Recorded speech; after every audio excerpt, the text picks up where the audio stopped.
சிவகாசி அருகே சட்டவிரோத பட்டாசு தயாரிப்பு விபத்தில் 5 பேர் உயிரிழந்ததை தொடர்ந்து விருதுநகர் மாவட்டம் முழுவதும் போலீசார் தீவிர சோதனையில் ஈடுபட்டுள்ளனர். இந்த நடவடிக்கையின் ஒரு பகுதியாக வீடுகள் மற்றும் தகர கொட்டைகளில் அனுமதியின்றி தயாரிக்கப்பட்ட பட்டாசுகள் மற்றும் மூலப்பொருட்கள் பறிமுதல் செய்யப்பட்டதுடன் 20க்கும் மேற்பட்டோரிடம் விசாரணை நடத்தப்பட்டு வருகிறது.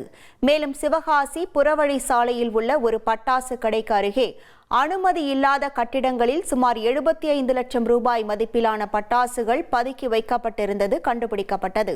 இதையடுத்து அந்த கட்டிடங்களுக்கு போலீசார் பூட்டு போட்டு சீல் வைத்ததுடன் கடை உரிமையாளர் மீது வழக்கு பதிவு செய்து விசாரணை நடத்தி வருகின்றனர். இனி செல்லும் இடமெல்லாம் செய்தி. தந்தி டிவியின் வாட்ஸ்அப் சேனலை ஃபாலோ பண்ணினா செல்லருக்கும் இடமெல்லாம் செய்தி. இதோ QR கோட் இப்பவே ஸ்கேன் பண்ணுங்க, ஃபாலோ பண்ணுங்க.